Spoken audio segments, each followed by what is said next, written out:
En équilibre, épisode 22. Qu'est-ce que l'authenticité? Faut-il nécessairement communiquer de manière authentique dans son business? Et si oui, comment? C'est ce que nous allons voir dans ce tout nouvel épisode. Bonne écoute! Je m'appelle Angélique, je suis coach mindset et mentor marketing. Ma mission, c'est de vous aider à vivre votre aventure entrepreneuriale en conservant votre équilibre, en faisant du bien-être votre allié prioritaire, que vous soyez dans le creux ou au sommet de la vague. Chaque semaine, je vous partage mes réflexions, mes questionnements, de l'inspiration et une bonne dose de motivation pour vous permettre d'approfondir votre connaissance de vous et de faire un petit pas de plus vers la vie que vous rêvez de construire.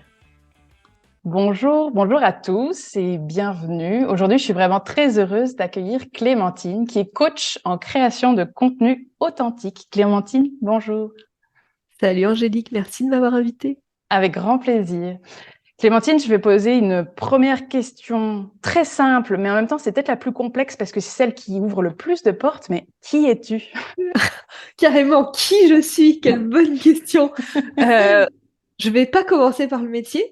Tout le temps, on commence par le métier. Alors, si jamais j'oublie, tu me rappelleras. Donc, je suis Clémentine.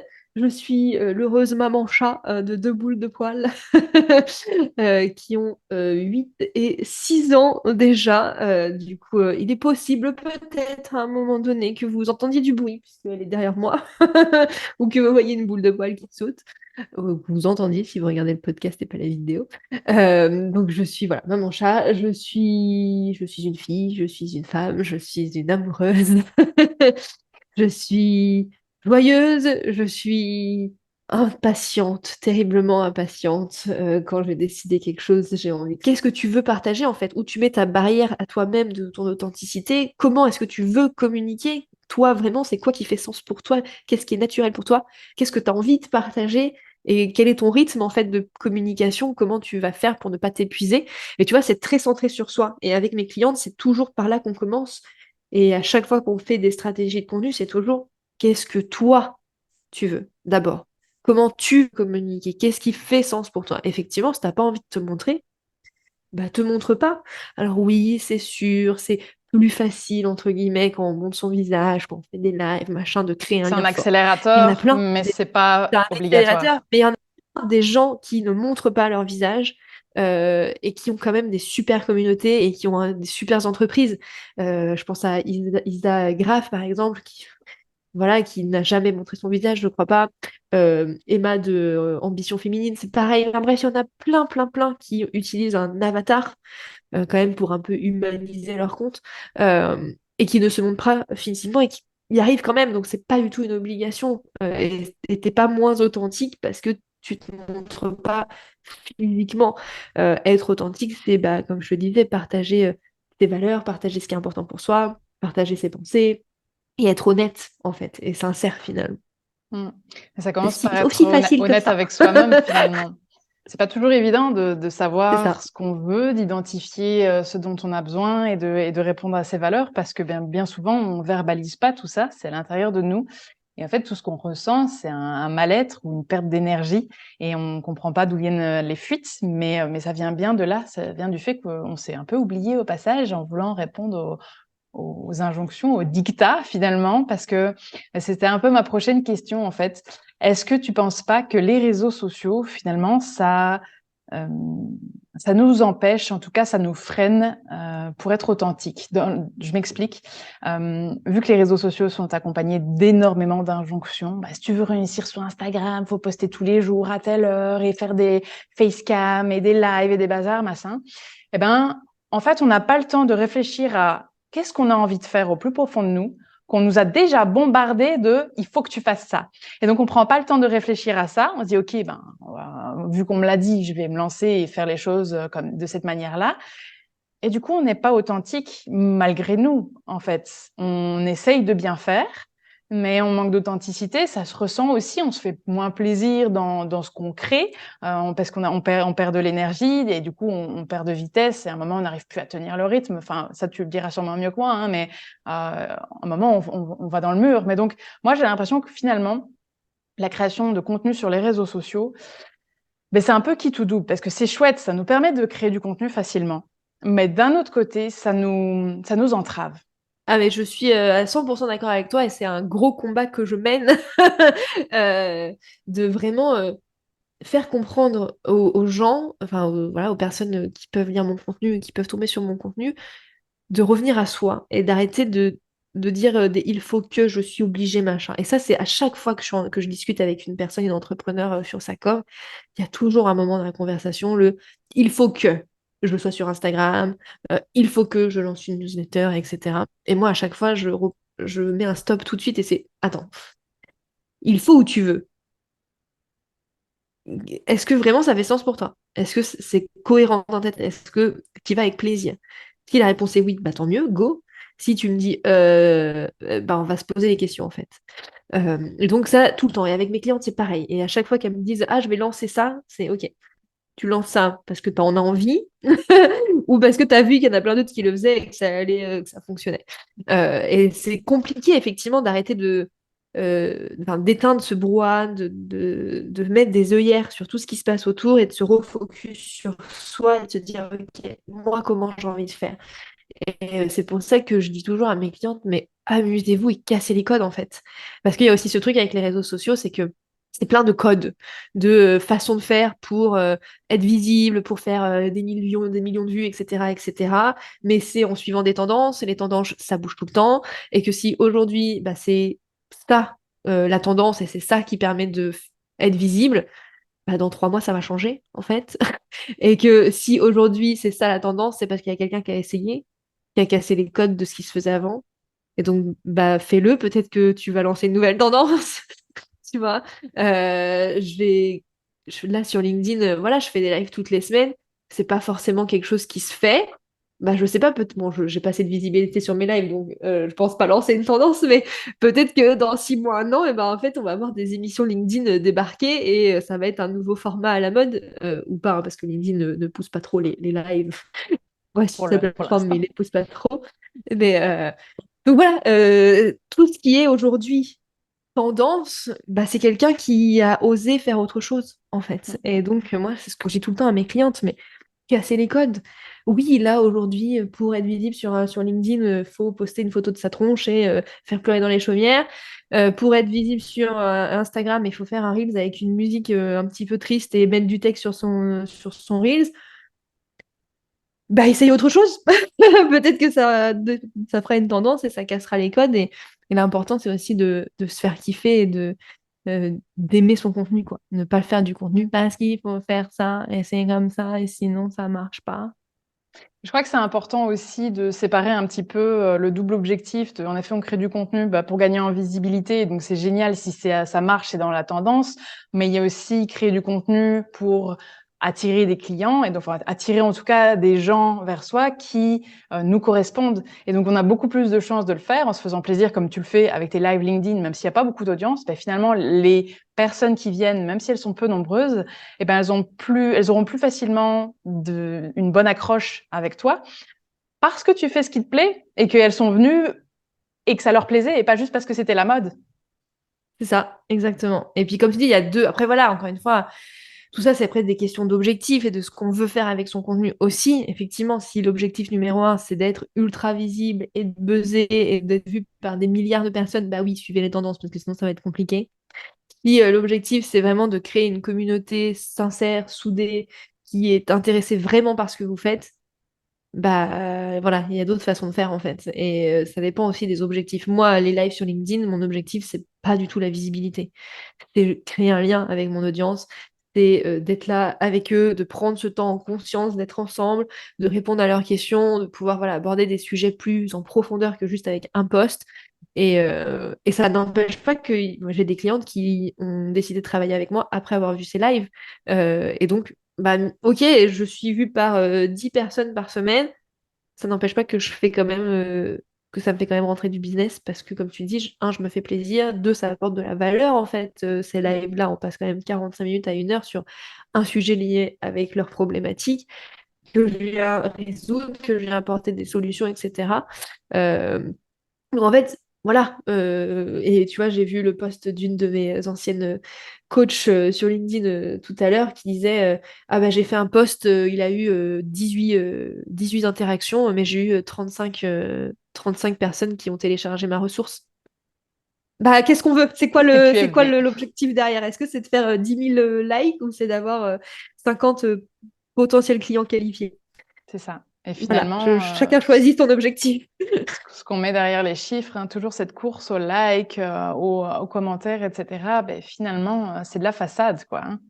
Non, mais oui, oui. Enfin, et tu vois, juste après, j'ai vu un post de oh là là, ma première vidéo sur TikTok, elle a fait 1 million de vues. On a été sur Bah, c'est LinkedIn en même bien. temps, toi et moi, parce que j'ai vu Oui. exactement les mêmes posts. Je dis, bah, ok, c'est cool, mais ça apporte quoi derrière? Enfin, oui, d'accord, mais ça fait du bien à son ego, quoi. Mais Ouais, la réalité derrière, c'est quoi? bah, Et ça, c'est c'est aussi, tu vois, une croyance, et une croyance qui a la vie dure, et que j'entends souvent de je peux pas vendre parce que j'ai pas X dizaines d'abonnés, tu vois. Genre, j'avais une personne qui disait, ah, mais je peux pas vendre, j'ai que 200 abonnés. T'as 200 personnes, est-ce que tu imagines 200 personnes devant toi? C'est quand même énorme. Bien sûr que tu veux vendre, pourquoi tu pourrais pas vendre pour... Alors moi, j'ai 200 personnes devant moi, je pense que je serais pas hyper à l'aise, tu vois. C'est quand même beaucoup de gens, c'est quand même ouais. 400 perdus, c'est... Complètement. On est noyé sous la comparaison finalement, hein. C'est des Ouais, choses qui arrivaient moins avant. Maintenant, on a accès à tout, partout, tout le temps. Et oui. on peut se comparer à des gens qu'on n'a jamais croisés de notre vie, en fait. Et ça a un côté malsain parce que c'est totalement humain de se comparer. Et donc, on le fait naturellement, instinctivement. Il faut savoir faire la paire des choses, en fait, et de se dire, mais qu'est-ce qui est bon de comparer et qu'est-ce qui est pas bon? Parce que finalement, ce qu'on appelle les vanity metrics, comme ça, qui sont que du vent, parce que, bah, Instagram, par exemple, il y a eu l'époque où, quand ils ont lancé Instagram, tous les gens qui étaient inscrits en premier, ils ont eu 20 000 followers en plus en une nuit. J'ai vu une nana qui a dit, ça m'est arrivé à moi. Et là, ben ouais, et quoi? Enfin, tu vois, tu as 20 000 followers, qu'est-ce qui t'est arrivé en plus? Est-ce que tu as eu plus de clients? Est-ce que ça a changé quelque chose dans ta vie ou finalement c'est juste du vent? Ça, voilà, ça représente pas grand-chose. Et c'est vrai que ben, on a cette tendance à se lancer sur des réseaux, à dire, ben non, mais je suis trop petit. En fait, tant que j'ai pas X followers, je peux pas lancer ça. Ça marchera pas. Et ça, c'est nos croyances. C'est vraiment notre mental qui essaie de nous dire, ben non, prends pas surtout pas le risque d'être dans l'inconfort parce que qui sait ce que tu vas pouvoir vivre. Hein, notre cerveau, lui, il croit qu'on va peut-être mourir, mais c'est pas le cas. On va jamais mourir. En fait, tout ce qu'on va ressentir, c'est bah, peut-être un peu de gêne. Peut-être qu'on va expérimenter l'échec, mais l'échec, comme tu l'as si bien dit tout à l'heure, c'est ce qui permet d'arriver là où on en est aujourd'hui, de se construire. Sans échec, on peut rien. On a appris à marcher en étant bébé parce qu'on a vécu des échecs. Et donc, l'échec, il est formidable, en fait. Et je trouve que c'est quelque chose, c'est un message qu'on fait pas assez passer dans notre société. C'est pas partout pareil. Les Américains, on leur apprend que c'est très bien de se planter et qu'il faut continuer, c'est valorisé. Alors, je dis pas que tout est bien chez les Américains, hein, mais voilà, on voit qu'il y a des différences de mentalité comme ça. Des fois, j'aimerais bien qu'on se dise, mais tu t'es planté, mais c'est génial. Keep going. Ouais, ah, ça fait jamais plaisir de se planter, on va pas faire style. Sur le coup, manger un mur, ça fait mal quand même. Mais effectivement, après, tu dis, ok, bon, bah, maintenant que je l'ai pris, on va essayer de le dévier la prochaine fois. Je vais faire en sorte Mm. de pas faire la même bêtise. Bon, des fois, tu refais la même bêtise, mais voilà, c'est comme ça. Mais ça Mais veut non, mais dire que tu as essayé déjà. Tu as ouais, c'est essayé, ça, t'as contrairement à plein essayé. de gens qui n'essayent même pas, en fait. Et donc, tu es d'autant plus en mesure de pouvoir rectifier le tir pour la deuxième fois. Parce que bon, bah, si tu t'y prends bien, quand même, tu regardes ce qui a pas été et tu arrives peut-être que tu vas te le prendre, mais de profil cette fois, mais ce sera toujours différent. C'est ça. Non, et puis voilà, comme tu disais, on se compare toujours à d'autres personnes et on sait pas en fait. Surtout sur les réseaux sociaux, il y a ça aussi, il ne faut pas oublier que on partage 10% de ce qui se passe sur les réseaux sociaux. Donc les gens qui vont te partager les réussites qu'ils ont et qui vont t'en mettre plein la vue, toi tu vas être là, oh là là, mais je suis trop nulle, j'arrive pas à faire pareil. Ouais, mais derrière, il y a quoi? Il y a combien d'heures de travail? Il y a combien de sacrifices? Est-ce qu'ils ont vu leurs proches, etc. Vous n'avez pas les mêmes façons de vivre, les mêmes ambitions, etc. Donc, ça veut rien dire. Et donc, c'est important aussi, je pense, d'avoir ce dézoom-là de bah, ce qu'on partage sur les réseaux, c'est une infime partie et que on partage les réussites parce que ça fait plaisir à son ego, mais qu'on partage quand même moins facilement les échecs. Ou alors on partage les échecs avec toujours une super leçon de vie. Ouais, ouais. Mais on est rarement en mode échec et en partage en même temps, Mais c'est malheureusement. logique. Parce qu'en fait, on n'a pas forcément envie d'être sur les réseaux sociaux quand on va pas bien, et c'est relativement sain, en fait, hein. On a besoin de penser nos plaies, et je crois que il y a des gens qui le font. Bon, maintenant, heureusement que c'est pas la majorité, mais c'est vrai qu'il faut savoir faire à la part des choses et se dire, ben, cette personne, elle a ces résultats-là. est-ce que j'aimerais bien avoir ses résultats? Oui, mais est-ce que j'aimerais bien avoir sa vie? Alors attention, avoir sa vie, c'est avoir toute sa vie, hein. C'est pas avoir juste la partie qu'on voit sur les réseaux sociaux. Et je suis sûre que même la partie qu'on voit, on se dit, non, en fait, ça, j'aimerais pas. Et parce qu'en fait, ça va contre nos valeurs. Et donc, ben oui, des fois, il faut accepter que tu veux ces résultats. Est-ce que tu aimerais bien avoir sa vie? Non, ben alors, continue Non, mais à c'est ta clair. manière. C'est clair. Et tu vois, ça, j'ai eu cette prise de conscience sur ce sujet-là il y a quelques mois où j'avais une vision et des objectifs et tu vois, je veux ça, je veux ça, je veux ça. Et en fait, non, je voulais pas vraiment ça. C'était ce que je voyais et pardon, les, les vies de rêve un petit peu qu'on voyait partout à base de vas-y, tu fais une formation en ligne, tu la vends à plein de personnes et toi, tu n'as pas besoin de bosser et tout. Pili pili. En fait, ben moi, c'est pas ça qui me fait kiffer. Moi, je suis coach et mentor parce que je veux être avec mes clientes, en fait. J'ai pas envie d'accompagner 600 personnes par an. Ça m'intéresse pas parce que du coup, je serais pas avec elles en vrai, je les connaîtrais pas vraiment, je saurais pas exactement c'est quoi leur business et ce qui se passe et c'est quoi leurs objectifs. Et là, avec mes clientes, mon coaching de groupe, il y a 15 places maximum parce que je veux pouvoir être là pour chaque personne, que chaque personne ait sa place. Et là, dans la promotion en cours, je sais le métier de tout le monde, je sais où elles en sont à chaque fois, je les suis, je sais exactement ce qui se passe au moment T dans leur business. Et c'est ça, en fait, c'est pour ça que je fais mon métier. Et c'est important de effectivement se poser cette question, comme tu dis, de est-ce que je veux sa vie, est-ce que c'est vraiment ce que je veux? Parce que voilà, j'ai eu ces trucs de moi aussi, je veux faire 600 000 euros de chiffre d'affaires et tout, sauf que bah, en vrai, avec ma vision de business, bah, pour atteindre cet objectif-là, il faudrait que je prenne une personne par jour, peut-être. Enfin, tu vois, il y a des choses à ajuster et c'est important de se reposer de est-ce que c'est ce que je veux vraiment ou est-ce que c'est ce qu'on me vend comme rêve et je prends les rêves des autres. Bon, là, on sort un peu de la création de contenu, mais Non, non, mais c'est très bien. Mais le but, c'est justement de brasser assez large, hein. C'est ce que j'aime bien dans ces épisodes de podcast. Mais ce que tu dis me fait penser justement à cette vogue pour le digital nomadisme, tu vois, et que il y a beaucoup de gens en effet qui profitent des nouveaux métiers actuels où on bosse à distance pour pouvoir aller travailler de Bali, du Mexique, peu importe de là où ils ont envie. Et donc c'est vrai qu'on est beaucoup à se dire ouah, ça doit être génial, j'aimerais trop et à se dire ouais, c'est ça que je veux, mais sans le faire. Mais en fait, est-ce que c'est vraiment ça qu'on veut? Ou est-ce que c'est ça que on nous vend comme étant la dream life, en fait? Voilà, c'est bien de pouvoir reposer la question, de se reposer de temps en temps et d'asseoir les choses, parce que c'est vrai que sinon, on peut aller dans la mauvaise direction pendant un certain temps. Voilà, il y a jamais mort d'homme, hein, en soi, mais non, parce que on faut le sent rester quand même aligné. vite à un moment donné, tu vois. Quand tu essayes une direction et que ah non, finalement, non. Tu reviens sur tes pas et tu rechanges de direction. Ouais, Moi, je te dis, c'est ce que ça a fait. Voilà, début 2021, fin 2020, début 2021, j'étais là en mode, allez, je vais faire un gros programme en ligne, comme ça, je vais avoir plein d'inscrits. Et puis, je vais pas, comme ça, je vais pas, presque pas travailler et tout. Et puis, t'es là, tu sais, ça bloque, c'est ouais. compliqué, tu te sens pas aligné dans le contenu que tu fais, dans la com que tu as et tout. Puis après, tu te reposes la question de est-ce que vraiment c'est ça que je veux? C'est ça que j'imagine pour mon business? Non. Ah, bah voilà. Tout ceci s'explique. Parce que je suis voilà, convaincue que de toute façon, ta com, ton contenu est forcément lié à ton entreprise. Donc, si t'es pas aligné avec ton business, tu n'auras pas de résultat avec ta com. Tu pourras très bien communiquer, ça marchera pas quand même. Ouais, c'est marrant ce que tu dis, parce que quand j'ai voulu faire ma transition de consultante marketing à la suite, à l'époque, je savais pas ce que ça allait être. Et je me suis retrouvée dans une phase où j'étais incapable de publier du contenu concernant le marketing. Je publiais que des choses qui étaient en rapport avec le mindset. J'avais pas encore fait ma formation en coaching, mais j'étais vraiment attirée par ça. Sauf qu'à l'époque, je savais pas mettre les mots dessus. Je ne pensais pas vouloir devenir coach, etc. Mais je me disais, mais vraiment, créer du contenu sur le marketing, ça me botte vraiment pas. Je trouve que c'est pas intéressant. Je vois pas comment ça peut intéresser les gens. Et bon, voilà, maintenant j'ai évolué. J'ai une double casquette. J'ai quand même, je suis allée full vers le coaching. J'ai fait réintégrer le marketing. Et donc, j'arrive à remettre du marketing, mais maintenant, je m'y suis retrouvée parce que c'est le marketing à la dose qui me convient. Et donc, c'est vrai que ce que tu dis, si t'arrives, si tu sens qu'il y a des frictions quand tu vas vouloir communiquer sur quelque chose, Ben, c'est qu'il y a ton cœur, ton feeling, tes guts qui te disent, ben non, no way, quoi. J'ai pas envie de parler de ça, c'est que c'est pas pour moi, c'est tout.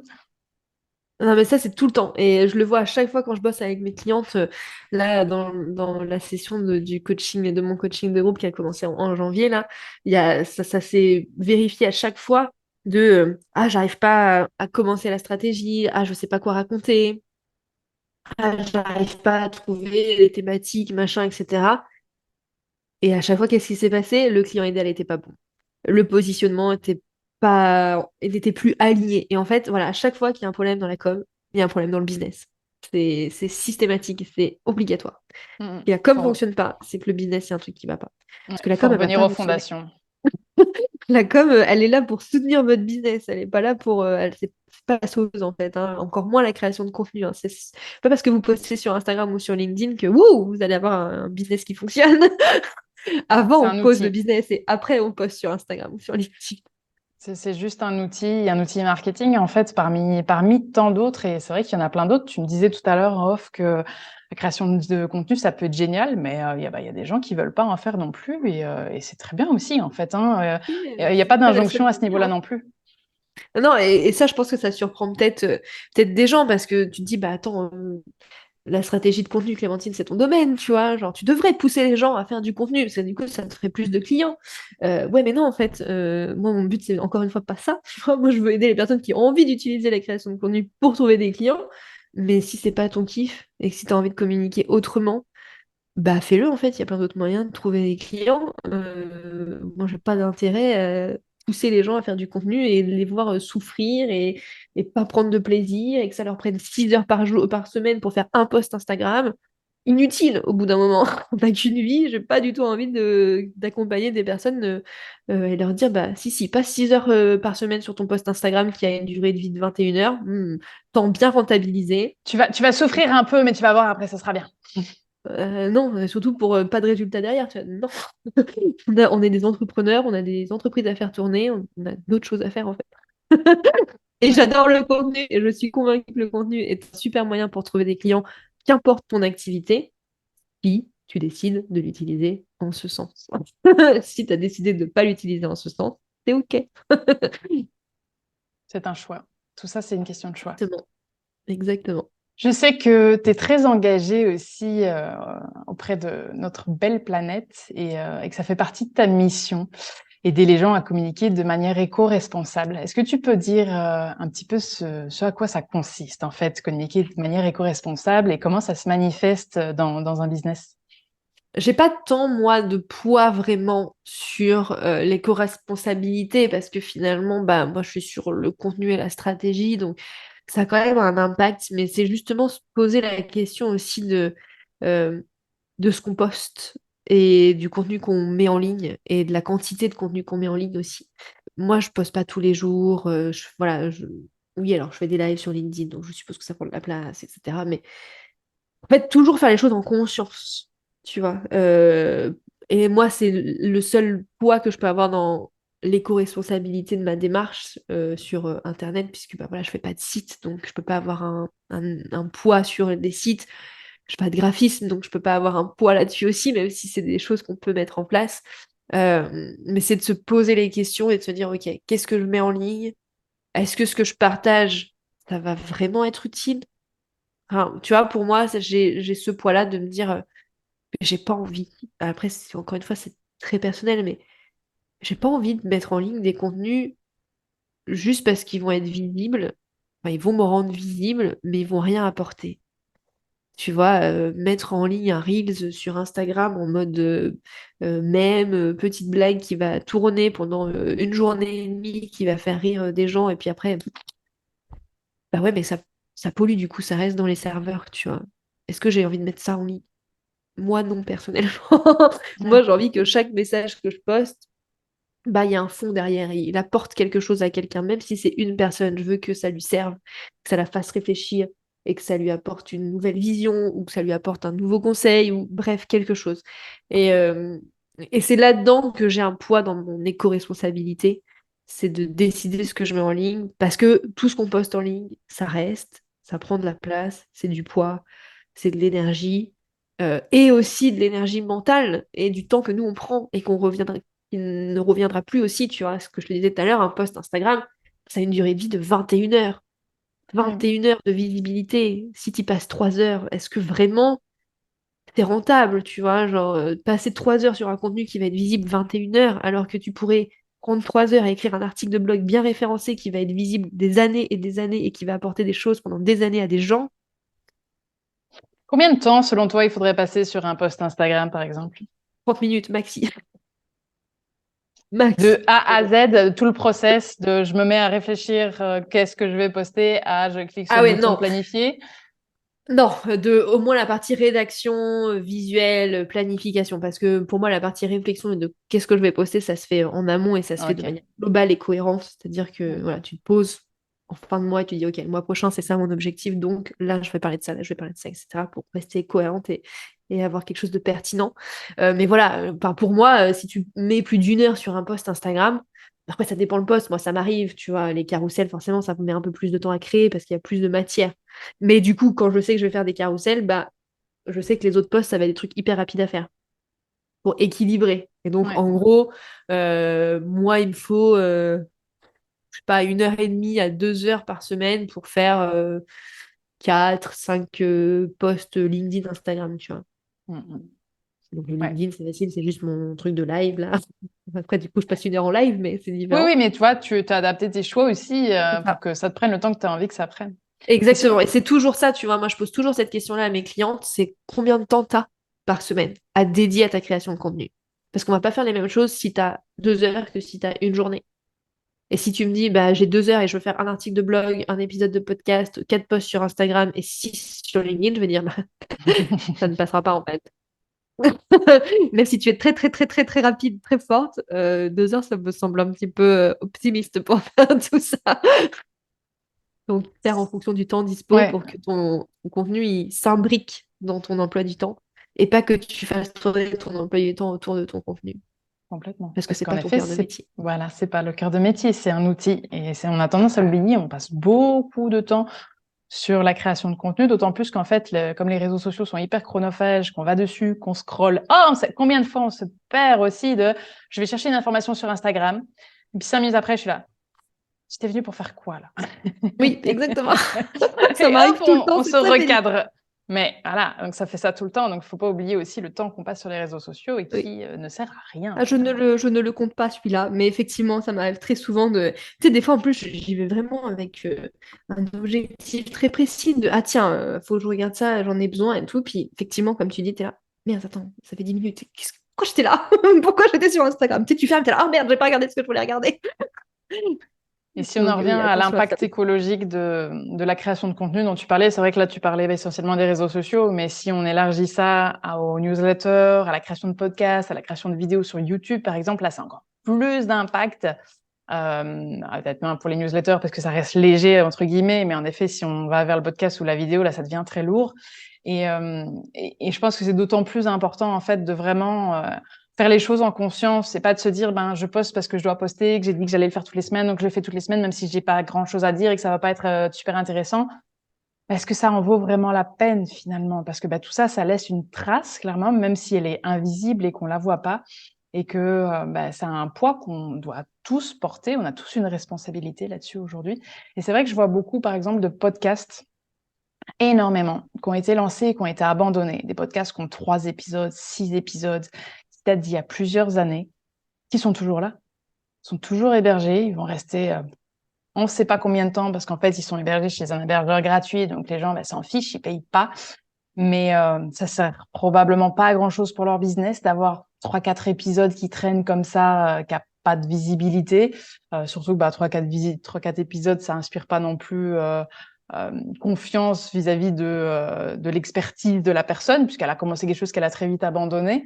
Et donc c'est vrai que il y a des choses qu'on néglige un petit peu comme ça, tout comme la boîte mail, tous les mails qu'on reçoit.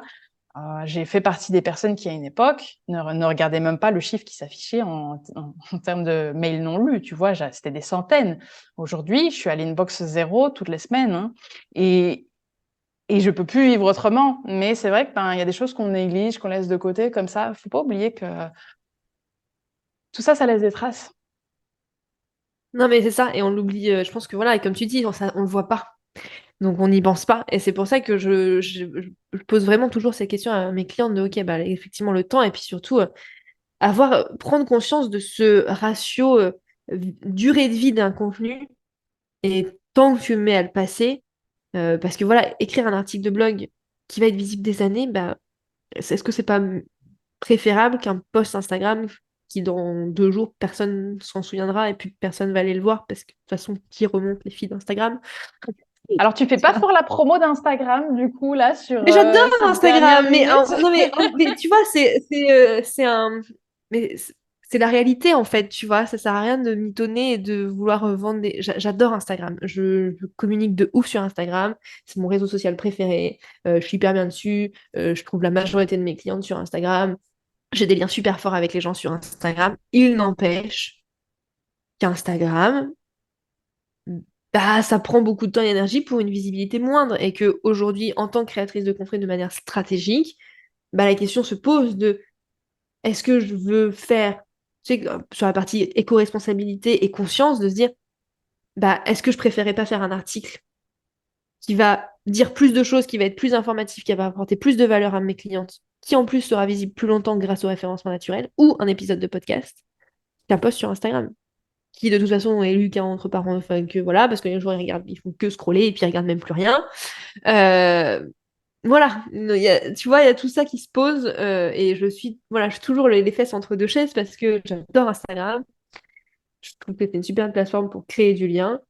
Et en même temps, bah, c'est vrai que, bah, tu vois, là, j'ai posté un post ce matin, j'ai fait 12 likes. Alors, je suis pas très regardante sur les chiffres, mais bon, il m'a pris 5 minutes à faire, donc c'est pas si grave, tu vois. Mais bah, quand tu passes une demi-heure à faire un post où tu apportes de la valeur, etc., et puis que tu vois, il est vu par 4 personnes, t'es là, bon, bah peut-être je vais faire un épisode de podcast en fait, parce que je pourrais dire plus de choses, qu'il aura plus de visibilité plus longtemps, et ce sera peut-être plus rentable finalement, tu vois. Oui, Donc, et puis mais toi, c'est une te question de permettre stratégie de après. pas ressentir autant de frustration aussi. Moi, je sais que c'est comme ça que j'ai trouvé ma réponse, hein. J'ai ressenti beaucoup de frustration pendant tout un temps parce que je postais beaucoup sur Instagram et je voyais mon compte qui bougeait pas. C'était franchement assez mort. Je me disais, ouais, c'est pas possible, quoi. Je mets du temps, je mets de l'énergie, je partage des choses de valeur. Enfin, what the fuck? Et puis je me suis dit, ben en fait, c'est que ça me convient pas et je le sentais, mais j'arrivais pas à trouver non plus comment m'extirper de ça. Mais c'est le podcast qui a été ma réponse. J'ai besoin de créer un contenu pilier, un vrai contenu où on passe du temps. Tu vois, là, on interview, ben on va facilement passer 3 quarts d'heure, 1 heure. Quand je fais un épisode solo, je passe 20, 30 minutes. Mais ben j'ai tout l'espace pour pouvoir partager ce que j'ai envie de partager sans filtre. Il y a personne pour me filtrer. Là, je dis absolument ce que je veux. Je me sens bien, je me sens à ma place. Et à partir de ce contenu pilier, ben, je vais en prendre des morceaux pour aller le mettre sur Instagram, pour les mettre sur LinkedIn. Et le boulot est déjà fait, finalement. Du coup, ça me prend beaucoup moins de temps pour les poster sur les réseaux sociaux. Et depuis que je fais ça, je m'amuse beaucoup plus sur Instagram. J'y passe moins de temps, je m'amuse plus. J'ai plus de frustration. Je m'en fous complètement des chiffres. Parce que finalement, le contenu, il a déjà été créé avant et que c'est pas ça qui m'intéresse. Et donc, je suis gagnante. Non, mais carrément. Mais tu vois, tout ça, c'est une question de stratégie et de se poser les bonnes questions. Et c'est pour ça que moi, quand je discute avec des personnes qui potentiellement pourraient travailler avec moi, bah, c'est toujours ouais, ce genre de questions qu'on pose. Est-ce que vraiment ah, je veux être sur Instagram? Bah, tu veux, t'es sûr, ou c'est parce que c'est ce qu'on dit qu'il faut faire? Et de se reposer les questions, et comme tu dis, bah voilà, se poser les bonnes questions et avoir une vraie stratégie après pour prendre du plaisir et avoir des résultats quand même un minimum. Oui, oui, oui, C'est quand même c'est comme l'objectif. ça. C'est le but quand même. On est tous en business, donc le but c'est d'avoir des résultats. Mais c'est vrai que pour rebondir sur ce que tu disais, c'est pas forcément évident parce que Instagram, Facebook, LinkedIn un peu moins, mais on y est relativement habitué. C'est facile de poster dessus. Après, il y a des canaux qui nous sont moins facilement accessibles. Par exemple, ben, je pense à la newsletter. Moi, j'ai tout de suite sauté dessus parce que j'adore écrire, j'adore rédiger. Et la technique me fait pas peur, mais je sais qu'il y a des gens qui sont là, ah ben je sais pas quel programme utiliser, comment faire, etc., etc. Le podcast encore un niveau au-dessus, la vidéo encore un niveau au-dessus, et donc en fait on se dit, ah ça c'est la création de contenu un peu hors de portée en fait, c'est pour les autres mais pas pour moi. Alors qu'en fait ben si, c'est pour tout le monde, c'est accessible, franchement. Avec YouTube, il suffit d'aller voir quelques tutos. Tout le monde sait créer un podcast facilement et il n'y a pas besoin d'un matos de dingue. Donc, c'est surtout notre mental qui va essayer de nous mettre des bâtons dans les roues en disant bah, je suis limitée, j'ai le choix entre Instagram, Facebook. Peut-être LinkedIn, mais je suis pas sûre, tu vois. Mais non, en fait, on a accès à tout ce qu'on veut. Bah oui, carrément. Et c'est pour ça que c'est pas. Oui, comme tu dis, c'est facile de créer du contenu sur les réseaux sociaux. Et c'est aussi, je pense, un vrai problème pour les entrepreneurs qui se lancent aussi dans la com de tout le monde va sur Instagram et tout le monde commence à poster sans réfléchir. Ça aussi, c'est une grosse bataille que j'ai. Arrêtez de faire ça, s'il vous plaît. Ayez une stratégie au point minimum, quand même, ça serait bien. Parce qu'après, ils sont là, ah, mais ça fait 6 mois que je poste et j'ai pas de résultat. Mais c'est pas normal. Non, c'est pas normal. Oui, la stratégie de contenu, ça prend du temps. Mais si au bout de 6 mois de poster régulièrement, t'as toujours pas trouvé de clients, c'est qu'il y a un vrai problème. Il y a un vrai, vrai problème. Mais parce qu'on vend ça comme c'est facile. Vas-y, fais un compte Instagram, poste du contenu. Tu vas voir, c'est miraculeux. Tu vas créer une communauté et tu vas pouvoir vendre n'importe quoi. Non, c'est pas vrai. Sorry. Ça, c'est du. On vous vend du rêve et on vous vend des mensonges. C'est pas la réalité. Mm. On crée pas un business sur rien. On a toujours besoin d'une stratégie à un moment ou à un autre, qu'on aime ou pas la stratégie. Oui, c'est pas sexy, ça fait pas vendre, ça n'envoie pas du rêve, je sais bien. Mais ça change tout. Ouais, c'est ça qui fait la différence. C'est ça, tout à fait. Clémentine, si je te demandais un conseil, un seul et unique conseil à donner aux entrepreneurs qui nous écoutent, alors que ce soit dans ta spécialité, ton core business ou pas, par rapport à ton expérience, ce serait lequel? Ayez une stratégie de contenu. Non, mais Facile. vraiment, posez-vous les bonnes questions au bout d'un moment. Encore une fois, vous êtes entrepreneur, vous avez une entreprise à faire tourner. C'est quoi vos objectifs? Si l'objectif, c'est de trouver des clients avec votre contenu, bah faites les choses dans l'ordre. Arrêtez de mettre la charrue devant les bœufs et arrêtez de poster n'importe quoi, n'importe comment. Posez-vous les bonnes questions, trouvez votre manière de faire et ayez une stratégie, une véritable stratégie de contenu qui va vous apporter des résultats pour que vous arrêtez de perdre du temps et de pas que ça à faire. Donc, ayez une stratégie et ça marche pour tout.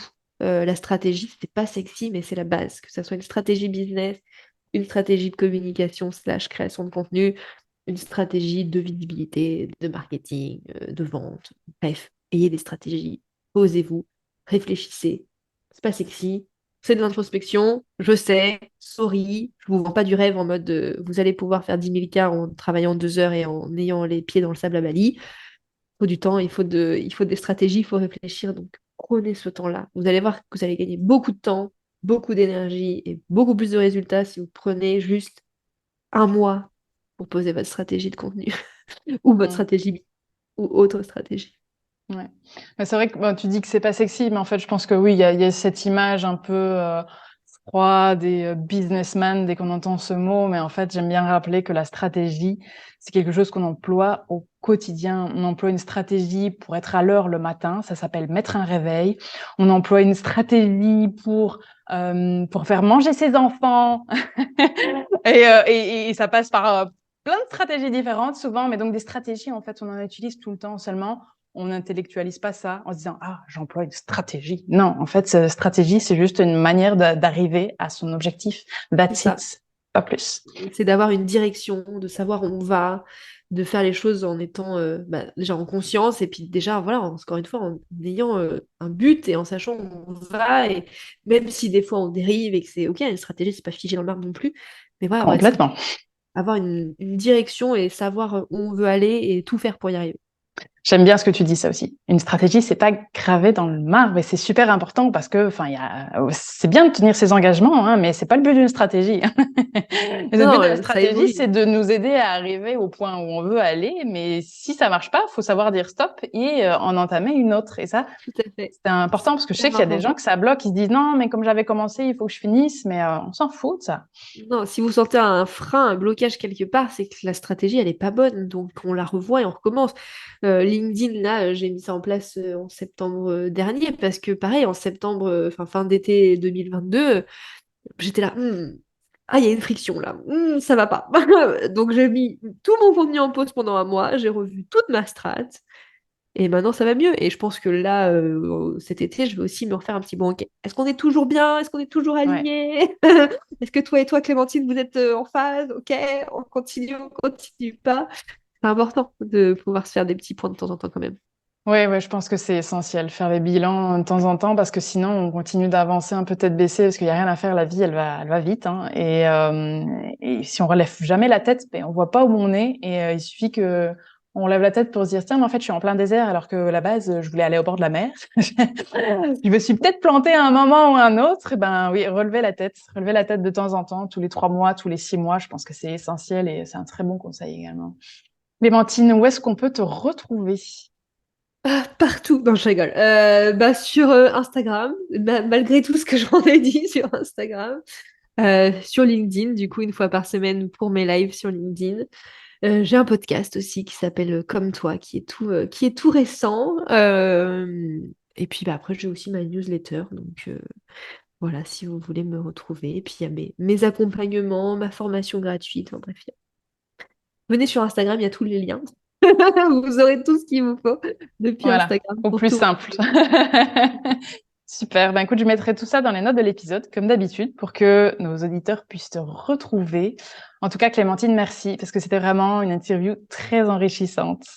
Merci à toi de m'avoir accueilli et puis de m'avoir permis de parler de tout ça. Écoute, ça m'a fait très plaisir. On a abordé des sujets que j'aborde pas toujours, donc c'est bien. Super. Merci à tous. Merci pour votre écoute. Comme d'habitude, n'hésitez pas à partager l'épisode sur les réseaux, vos réseaux préférés, vos réseaux de prédilection, choisis avec le cœur, si vous en avez envie, et à noter l'épisode et mettre 5 étoiles. N'hésitez pas, mettre un commentaire pour soutenir le podcast et sa productrice. Je vous en serai très, très reconnaissante. Je vous dis à la semaine prochaine. Ciao.